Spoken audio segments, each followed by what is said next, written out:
Hey friends, it is Tony Will. I am back with another fantastic episode of Women In. And I say that every time because I really mean it. But before you hear from my fantastic guests, let me tell you what you're listening to. Women In is a podcast that celebrates women and the individuals in their lives who are lifting them up. You will hear from all kinds of super cool people in my life, and they're going to share their stories to others to support all the extraordinary women around them. This is a space to be disruptive, forward-thinking, and change agents for humankind.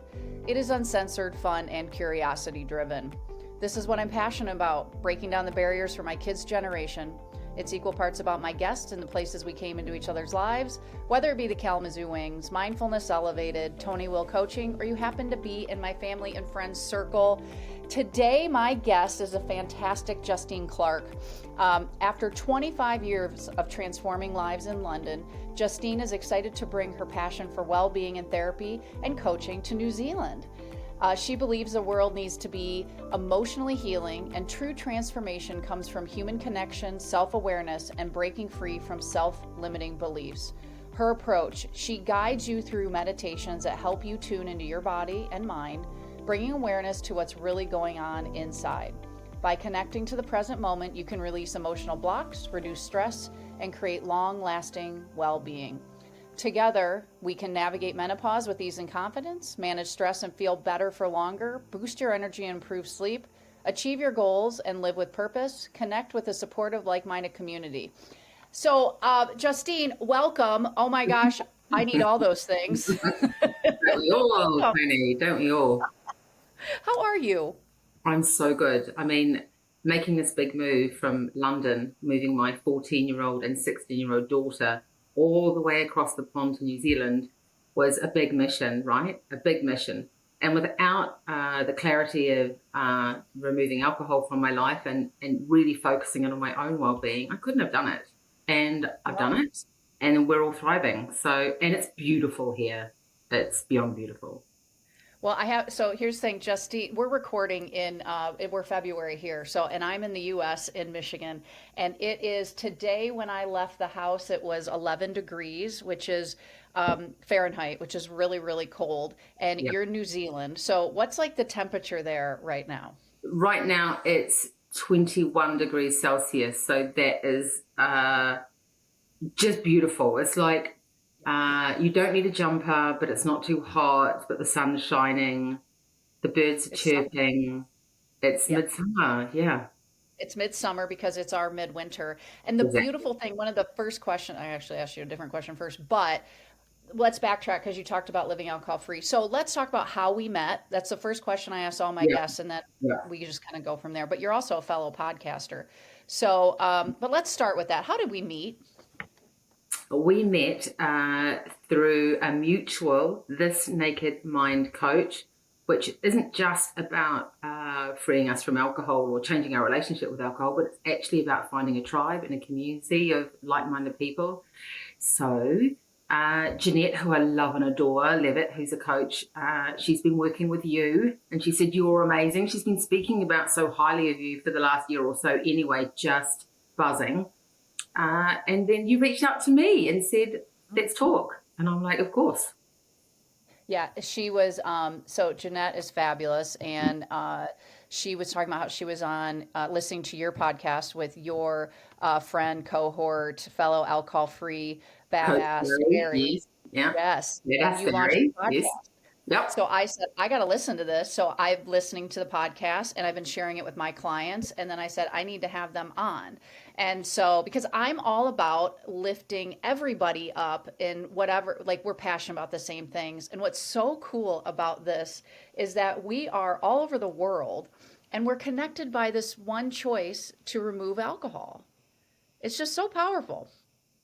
And I think by removing, I call it the elephant in the room, we're left with the ability to connect. Because if you haven't got something that's sort of slowly making you, I don't know, dull your senses, you're aware. And yes, it could be uncomfortable for that first minute or so, but I've just had, like being here with you today, Tony, the most rewarding and deep connections since making that choice. Yeah, absolutely. Tell me, Justine, how long have you been alcohol free? Um, Actually, by and large, a long time. I'm not one of these people that can give you it was this day at this moment, but I think I did a dry January for about 15 years, knowing that each year I was going, oh God, I've got to do something about this. And each time I did the dry January, I was like, yes, I'm on top of this. This is all good. I can do a dry January. I don't have a problem. And it wasn't probably until about 2018 that it started being a problem. I was definitely drinking more than I wanted to. I was doing the little Google searches, how much is too much, easy ways to moderate, all the things going, somebody help me, not AA. That's too big. I'm not an alcoholic. I knew I wasn't an alcoholic, but I knew I was drinking more than I wanted to, which is why this naked mind is just so perfect. So leap forward to 2020 when I decided I was going to stop. I'd already done a year and a half by myself and then wheedled my way back into it because I was doing it with willpower alone. And then found a little link on Facebook probably, then did a little 3-day event, which Annie does beautifully to tell us all about how this works. And then I did the 3-month path when it was a 3-monther and loved it so much. As we say, I bought the t-shirt. No, I then decided to become a coach. So we're looking from 2020 to now. Yeah. Yeah. Well, what's interesting is that's when I stopped drinking for the second time, which October 2020. And I did the live alcohol experiment in November of 2020. So I did the 30 days and then I said, yeah, I think it's time I'm a coach. Of course. Naturally. And so I went through this Naked Mind Institute, but I had this pocket of time because in the States, we were under, depending on which state you lived in, but Michigan was under a tremendous lockdown. So my day job in pro hockey, we didn't play that season. Yeah. So I was still working remotely at the time, but I had more time to invest in myself, not only to live alcohol free, but to do this certification and launch my own coaching business. And so if I did that window of time was so critical, and it was just such time well spent. And the methodology, to your point, really resonated with me. And because I did AA, and I like the community part, but the framework was just very male centric and 100 years old. And I didn't believe in labeling myself an alcoholic because to this day, I don't believe that. And so this naked mind fit very well into this rebel spirit. So it called to both of us, and look what great things have come from it. For sure. And actually mine was 2022 because it was straight after lockdown. I had I got diagnosed with Crohn's disease in 2018. So that's what really started me going, hang on a minute, I really need to just focus on my health and well-being, for my future, for my children's future, all of that. So I went on a bit of a big journey there. But it wasn't until 2022 that I had my final of 12 operations to get myself back on track. I know, 12. And I was like, I'm done with cigarettes. I'm done with alcohol. I actually have to, not just live for today, live for my wanting to see my grandchildren and all that kind of stuff. So, it was a big deal. So did you quit smoking and drinking at the same time? No, I'd actually stopped smoking. Oh, this is even worse. I'm telling you all my horrible secrets now. No, this is okay because it's relatable. I stopped smoking in 2018. So I'd already kicked that habit. But somewhere in the sort of after lockdown, was drinking a little bit, and we started going out, I managed to decide that vaping was a good substitute for smoking. And I don't know if any of you have ever tried a vape, but it's like the cigarette version of processed food. Everything about it is designed for you to never be able to put it down. The way you hold it in your hand, just hold it in your hand the whole time. It's sweet, blueberry flavor, strawberry flavor, you name it. You can have it discreetly, no one can smell it on you.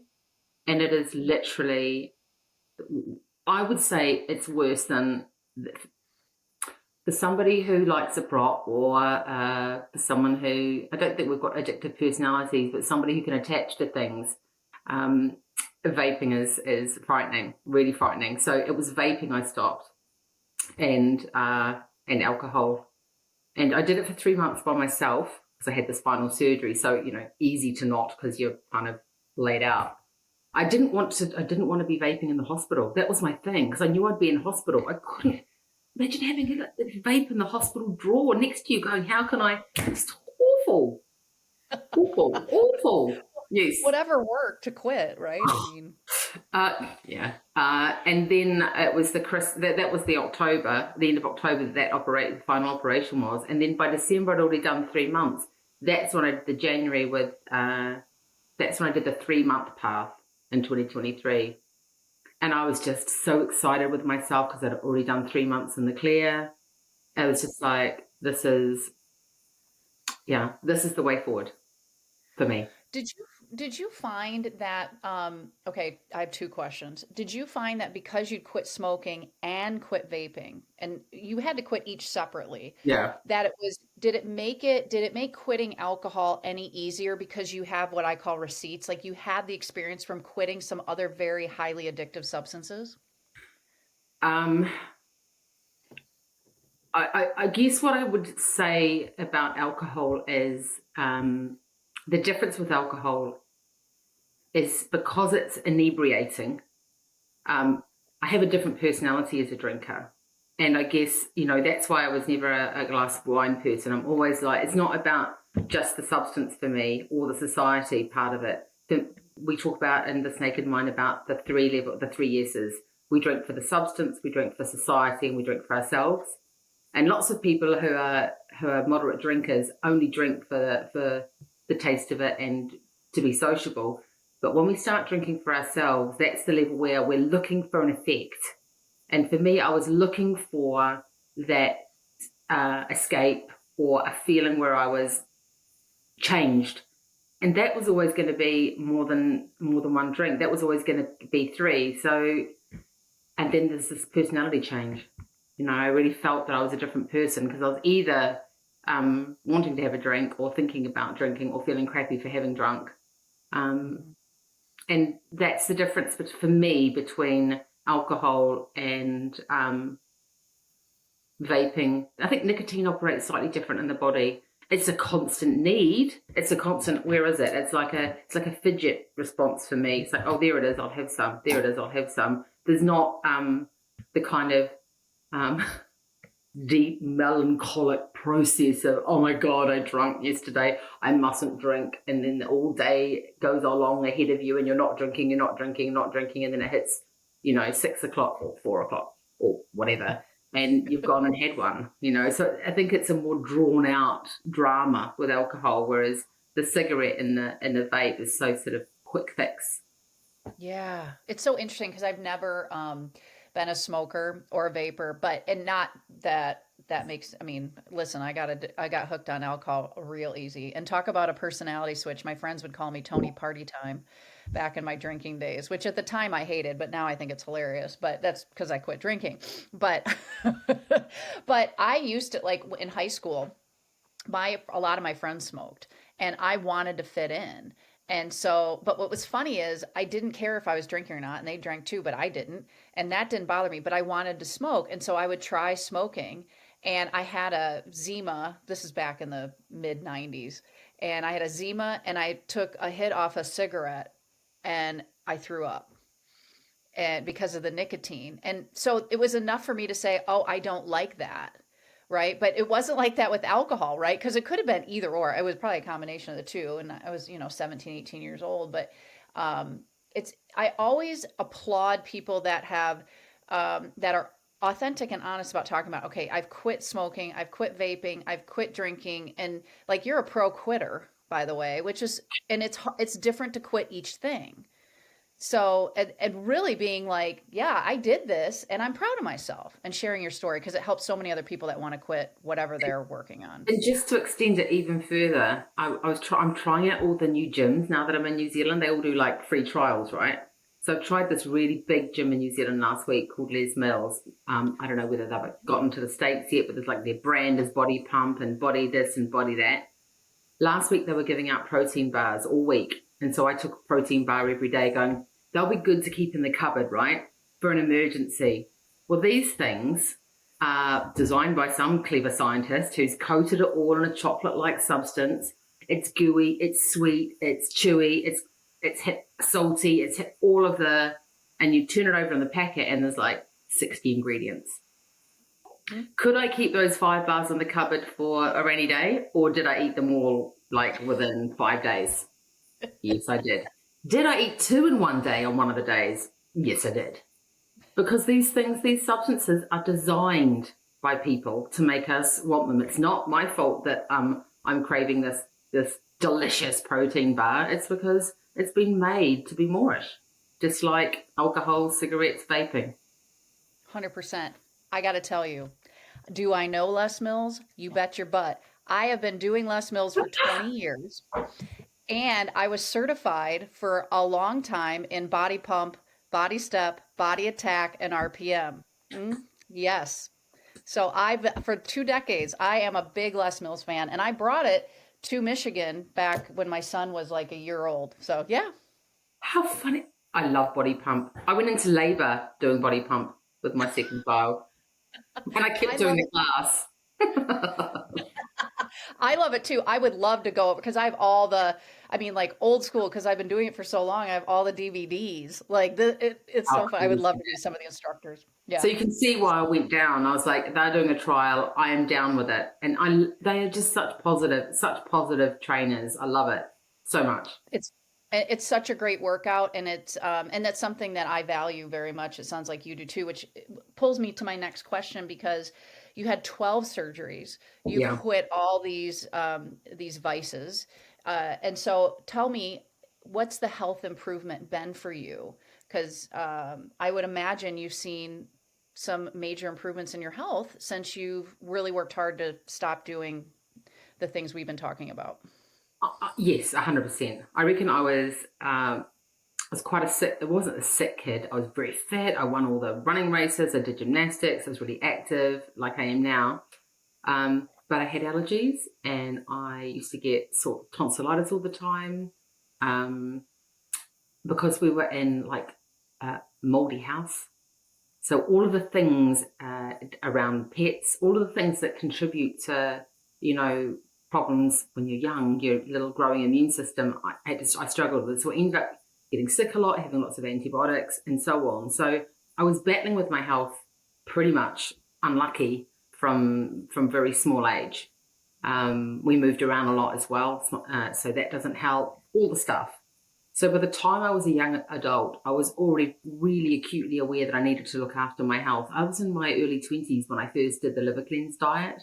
I don't know if anyone will remember that, but it was all about whole foods and removing dairy and wheat, all the stuff that we kind of know now and do now, healthy fats, all that stuff. And I felt really good when I did that.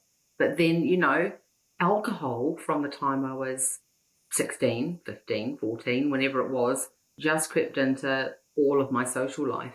So no matter how much I looked after myself, which I did, I really, really was one of those people that always went to the gym, always ate well, always understood about nutrition. Like I did all the right things, except drinking alcohol, which led to the smoking. So I could never, ever get on top of things. So for me, truly, honestly, if I show you a photo of what I looked like 10 years ago and you see a photo of me now, I look completely different. My face was really, it was puffy. Mm-hmm. Yeah.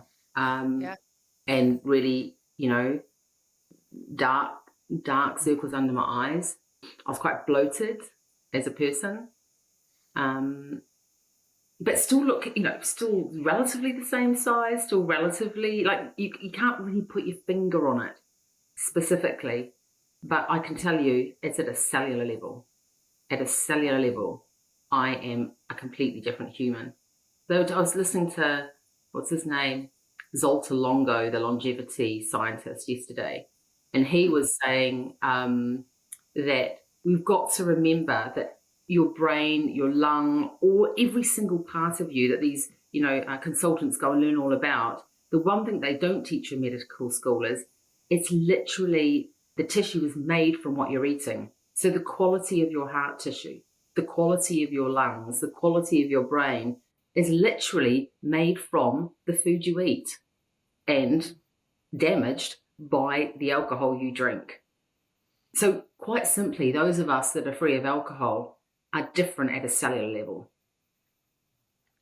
Yeah, and we can feel it, right? It's not, and to your Yeah. point, it's not just the changes in how we look because I look different too, but it is you it's just like it's an inner knowing when your relationship with alcohol isn't normal.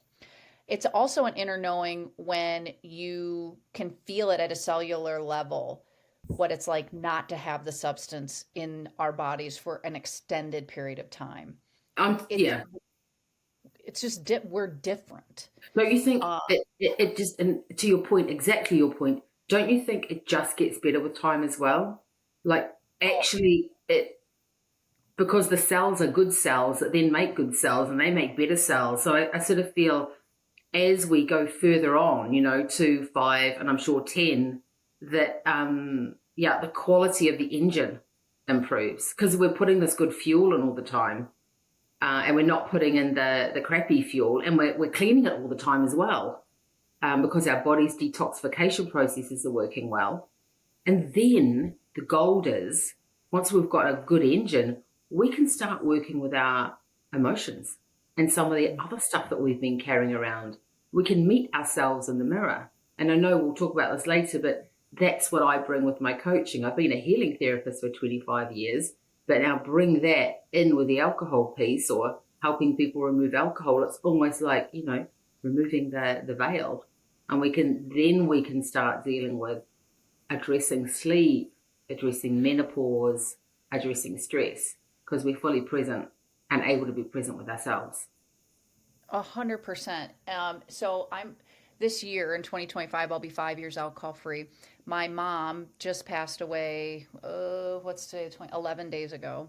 Oh, And yeah, and this is the first podcast I'm recording since she passed. And so it's interesting because of the name, right? Women in. And oftentimes when I ask who the women in your life are, which I will, our moms usually come up, right? Depending on the person that's in here. But I bring all that up because I started working on my relationship with alcohol so long ago, I'm able to go through these layers that you're talking about and understand that the grief that I'm experiencing, I understand what that pain is, and that's going through that in real time, how cathartic that is. Because if this would have happened back in my drinking days, Tony Party Time would have drank her way through it, not dealt with it, and it would have come out in so many unhealthy, toxic ways, not just one way, but many.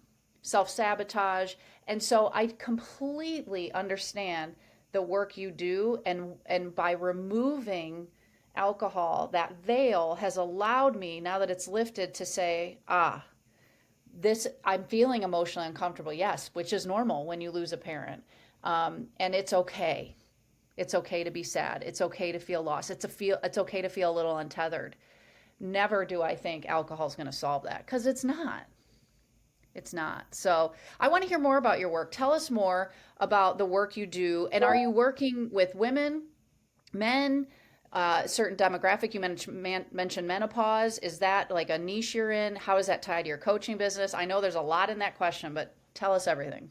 and first, I just need to circle back and say, I'm so sorry to hear that you lost your mum. Thank It's you. very fresh for you. Yeah. Yeah. Um, Thank you. I can feel how that feels. It's all in here, Hmm. and it's big. Hmm. Yeah. I Thank also, you. Yeah. I also, I lost my mum a year ago. Well, not even a year ago, 9 months ago. And last week we had the memorial service for her. All my brothers gathered, and actually I've got brothers staying with me that have travelled from Melbourne. But just as you're saying, through the whole process from her passing away last year to now at the memorial service, I'm able to be present with it. Hmm. Um, cry frequently, bring her to mind strongly.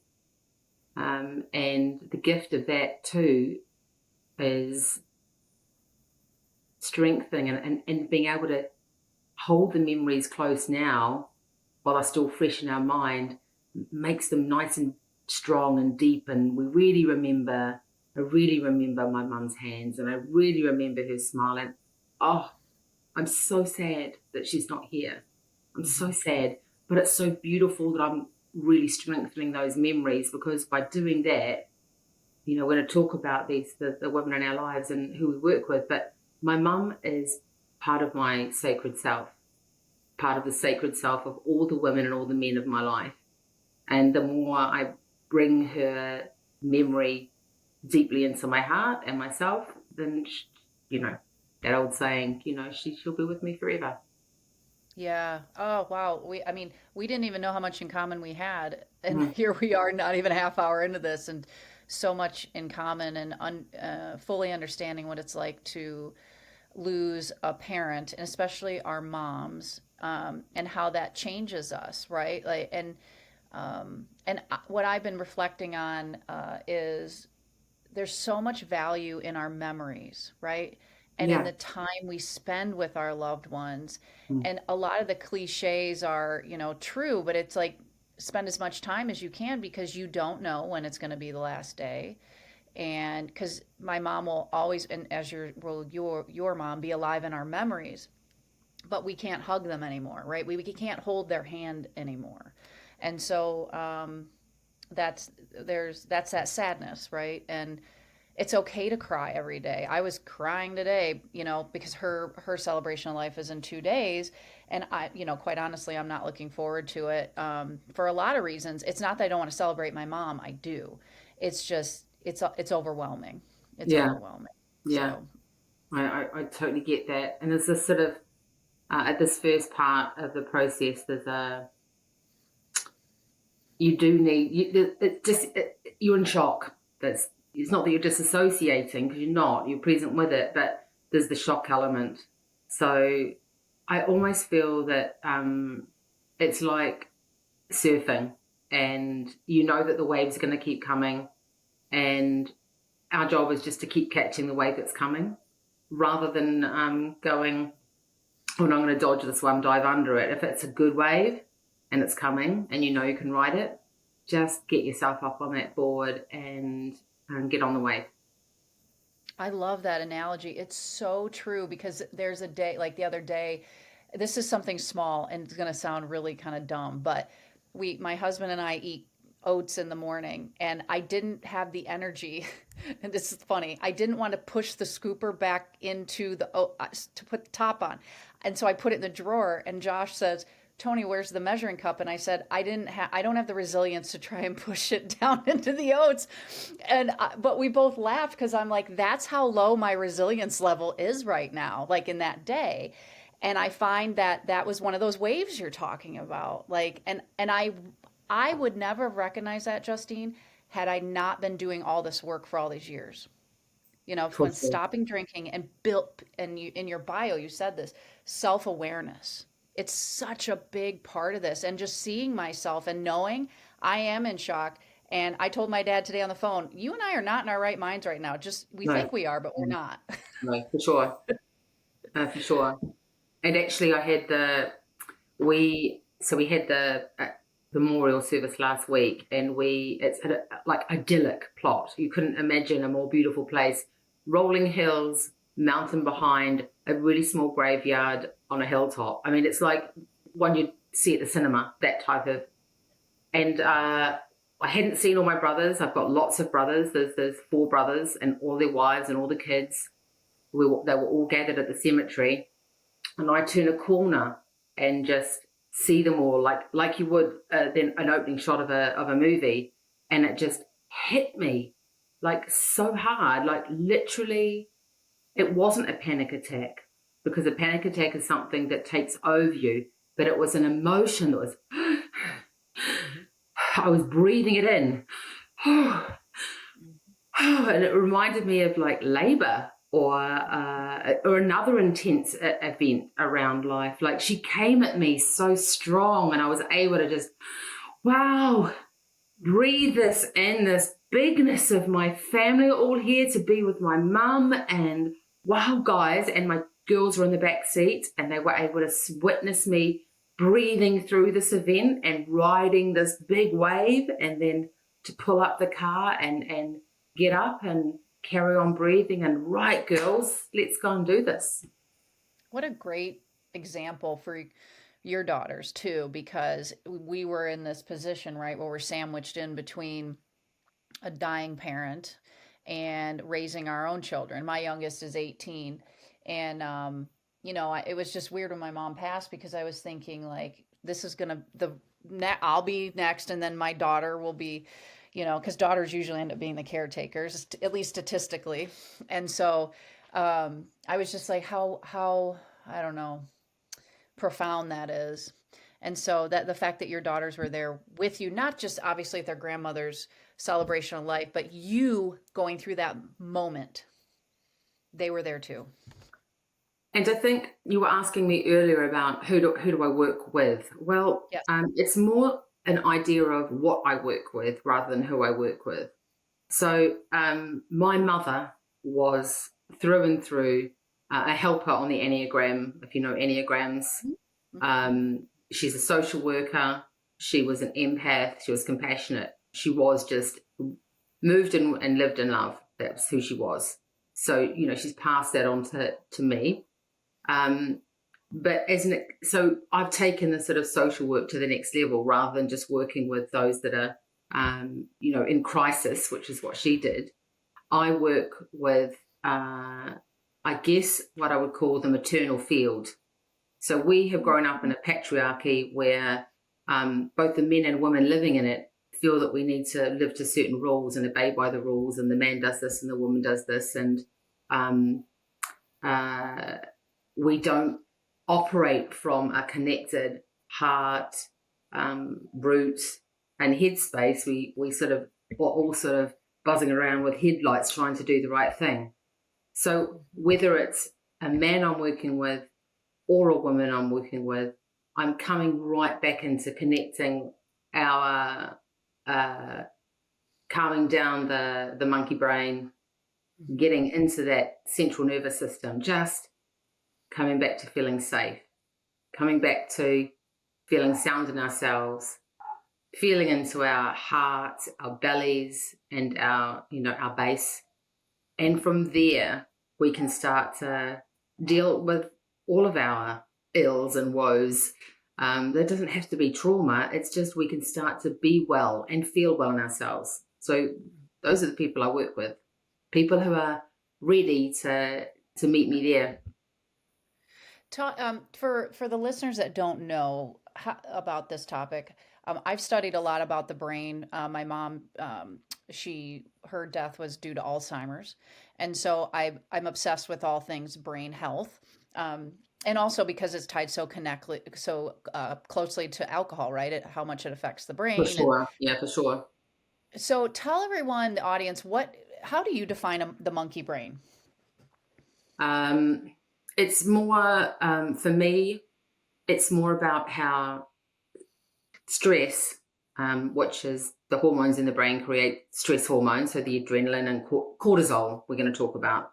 So if you're stressed, you've got loads and loads of cortisol flooding your brain, and this cortisol, if it keeps going and going and going, and it doesn't do its natural calm down again, then it becomes an inflammatory response in the body and starts destroying cells. So basically, stress is the thing that is, if you are eating a piece of chocolate cake, so chilled and relaxed and enjoying this gorgeous birthday celebration, it will have an effect on your body. But if you're uptight going, oh my God, I mustn't eat cake, I can't eat cake, this is going to be so many calories and da-da-da-da, and oh my God, my cortisol is really elevated and I'm going to eat the cake, you're basically giving yourself a double dose of cortisol.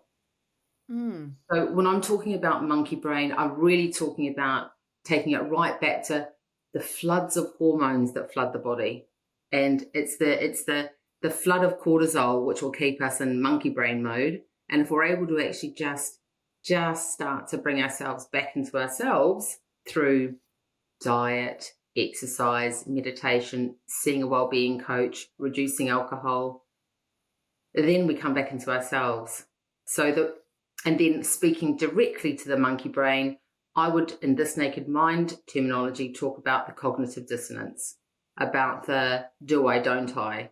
I really shouldn't have a drink today. I'm not going to have a drink today. I'm definitely not having a drink today. I had a drink yesterday. I'm going to have a drink.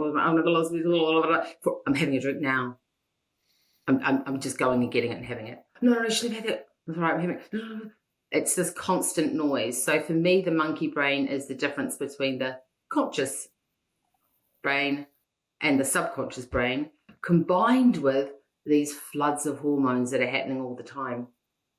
Yeah, the two. Yeah, beautiful explanation. Do you have, because as we're talking about cortisol and adrenaline and stress, what are some, if you have, and because you're a podcaster, you're used to being on your toes with questions, as we talked about off air. What are some quick tips to reduce stress? I mean, you mentioned the breathing actually as you're walking into your mother's celebration of life, some deep breathing. So, and that could be a stress reduction tip. What do you, with your I clients and really, your I start pretty much all of, so I do a lot of my work now online. I do my meditation and healing online as well. And I often start with coming into breathing. Now, we all think breathing exercises is all about counting number of breaths in, counting number of breaths out, things like that. Actually, all I do is if we're seated in a chair, I'll just make sure you rub your feet. We'll do it together. Shall we do it together? Yeah, let's do it. So just make sure that you've got your feet firmly, whether on the floor, give them sort of a, rub them backwards and forwards so that they're kind of nice and balanced. Sit straight in your chair and maybe put your hands on your lap. So actually you can feel the warmth of your hands meeting your own body. Just that alone changes, you're making contact with yourself just by doing that. And then all I want you to do is notice your breath. I don't need you to lengthen it. I don't need to make it any slower, any faster. Just what does an inhale look like? What does an exhale look like? Oh, and then you go, oh, where do I feel tension? And straight away you go, oh, it's the shoulders. Oh, they can drop. And then it make you want to have a little sigh. What else do I notice? Oh yeah, my ears. So literally taking a moment to, don't have to do a regimented body scan, just taking a quiet moment to put your hands on your lap and take your breath. Your breath is your gift to come back inside yourself, to see your heart from the inside. And now you and I could just drop into a healing session right now. I could see that that's where, your body would love that. But in the interest of the podcast and keeping things light, I just want to give you the gift of, this is something you can go back to at any time. And just now, if you can take your hands and rub them together, and then just put them on one on your belly and one on your heart. And just seal in the work that you've done, because already that's powerful. That's already a moment of connecting back to self. And when you're ready, you can just take a bigger breath, let it out, and open your eyes. That was amazing and a first on my podcast. I love this and so timely for everything that's been going on in my life. And so thank you. Thank you for just going for it. And this an actual stress reduction exercise in the podcast. Like, so what a gift to all of the listeners of this once we air it. So that was so cool, Justine. You just are so amazing. Oh, Tony, thank you. And I think, we all think we have to be doing these difficult things, but just doing simple things and doing them regularly, we all think, oh God, I have to be, eating this whole food at breakfast and special lunch and dinner, and I mustn't snack, and I must fast, and I can't drink this, and I have to drink that. Actually, just being kind to ourselves and taking a moment to breathe. It makes a difference. Justine, I want to hear about the women in your life. We've talked about your mom. And I know you have daughters, but who are the women that have made Justine Justine? Well, that my mother is such a big player in that field for sure. She was outstanding, and because of her love of connection, she shared me with her mother and my father's mother. So I got to have incredibly strong relationships with both my grandmothers, even to the point that when I finished, when I went to go to drama school after doing my first degree, I went and lived with my nana in Auckland. I felt perfectly comfortable going and moving in with my nana because that's the relationship that I had with them. So very strong relationships with my grandmothers. And then I've got two daughters, as we've mentioned, and I'm fully invested in them. I'm fully invested in helping them be the best humans they can be. And both of them, just at 14 and 16, are already coaching gymnastics. I've hung up their sparkly leotards. I'm now coaching. And they're already able to hold space for groups of 15 3-year-olds and doing their own version of teaching and guiding. And I just feel passionate about teaching women how to love themselves, love what's been before, love what's coming after. So we've got this channel of life flowing through us. So really my most important female connections are the ones that run through my blood. And the fact that what delights me and makes me feel such joy is that in my two daughters' ovaries are eggs that were made in my mother. Yes. So some kind of, I can't remember the exact thing, but it comes through that generation, so that when our daughters have children, it's like bringing forth our mothers again. And so it's sort of a deliciousness about that continuity through the maternal line. I love. Yeah, there's a book, and I don't know if you've read this one, but it talks about this. It's called It Didn't Start With Us by Mark Wooleyman. Mm. And he talks about, so it's epigenetics, but Yes. essentially it it talks about there's generational trauma, but it goes into what you're talking about.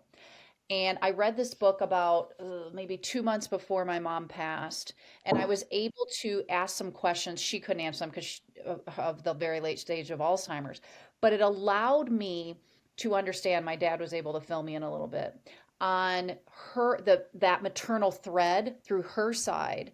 And because she didn't talk a lot about her upbringing and trauma, I knew about some of it, but not the depths of it, because after reading that book, I had a lot more knowledge.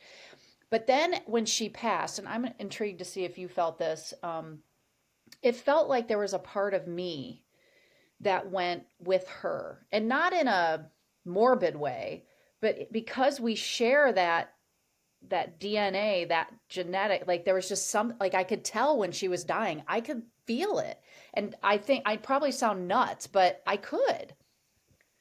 I really resonate with that. I think for me though, and also my mum unfortunately had dementia, vascular dementia. So her personality changed substantially 5 years earlier, and Yep. I grieved a lot then, because the person that was my person, that understood and beheld me as beloved, not just unconditionally loved, but loved in such a way that no other would ever love me this way. The only person that I'm a number one Enneagram, so I'm a perfectionist, so I have very high expectations of myself. The only person that met me there was my mum. She could see all of me. So it's like I found that incredibly difficult. As that light was going out, I found that incredibly difficult to deal with. But actually, I have hope and joy knowing that it will continue, and the teachings that she taught me and what her mother taught her and what I will teach my children, that's what we pass through our DNA. But yes, did a part of me die? Yes, but by dint of the fact that there was no one no one will see me again that way. Yes. Yes. I think that you're saying what I felt, putting better language to it. That's exactly it. That's Yeah. exactly it. Were you the only daughter? Because you had your four brothers. So are you the only? Okay. It's me too. I have one brother, but I'm the only girl. And I think there's something to that as well. Yeah. So very fascinating. We're getting close on time. You and I could clearly talk forever, but I want to talk about this real quick. So the name of the podcast is Women in dot dot dot, and I put the dots there on purpose because in my world of sports, I'm a minority, and when I first launched this, I thought I could do it all about women in sports, but I wanted to make it broader. I wanted to tell all kinds of different stories because we women have so many different identities. And so the low hanging fruit for me would be like women in sports or women in entrepreneurship. But as I asked this question to my female podcast guests, I've gotten some really fun answers. And it's no pressure, it doesn't have to be super creative. But how would you fill in those dots for you, Justine? Women in wellness. Get well, get well, be well, stay well. That's what I'm all about. And it's that well-being. We are a well of resources. When we take responsibility for our wellness, when we step into being able to hold up the mirror and going, what do I need to do for myself? And it's not just alcohol is just literally the tip of the iceberg. But, what am I going to do for myself today? I have moved somewhere where I walk to the beach every day and go for a swim. Every day I can do that. Or I go for a walk in nature and I'm like, do I deserve that? Of course I deserve this. I think we don't think we deserve it. We don't deserve to put ourselves first. And what I'm saying is we have to. Mm-hmm. We have to put ourselves first because when women are well, the world is well. Yes. Yeah. And so the name of my lifestyle coaching business is Mindfulness Elevated. Love it. And I chose that because when you shrink it down to the initials, it's ME, me. And that's why I started this, because if I'm putting myself first, the ripple effect is huge. So exactly what you're saying, women in wellness, beautiful. Oh, that's so powerful. Where can people find you, Justine, if they want to connect with you? On Instagram, I'm Justine Clark Therapies, really simple. So please message me. My website is justineclarktherapy.co.uk. My email address, my phone number's on there. I'm old school. I'm really good at healing. My marketing could do some work.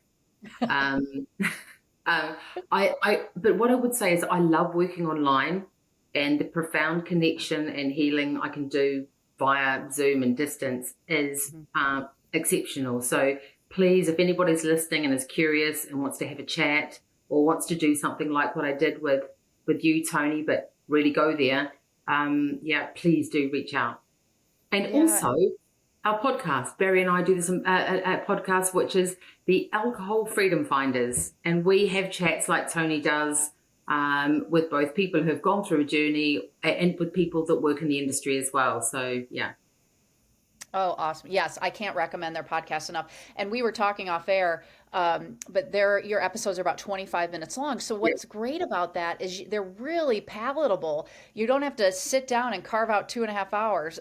It's not long form. So I love that. Those are my favorite, by the way, even though I don't adhere to that. So I love that they're that length. So it's great. Look, I'm just going to flip that on its head and go, I love the deep dive. And I'm like, I need more deep dive. I love your deep dive. I think that this is all about connection and making connections, and we've definitely done that today. And I'm so grateful for you having me on. I've loved every minute of it, Tony. Same. It's felt very uplifting. And I always think things will be put in my path as they're supposed to be. And you were certainly one of those individuals that's an exact moment in my life. So thank you. All right, friends, you can find me. I'm not hard to find. kwings.com, TonyWillCoaching.com, mindfulnesselevated.com. I'm on all the social media, LinkedIn and Facebook at Tony Lentini Will, and Instagram at I'm Tony Will. And until next time.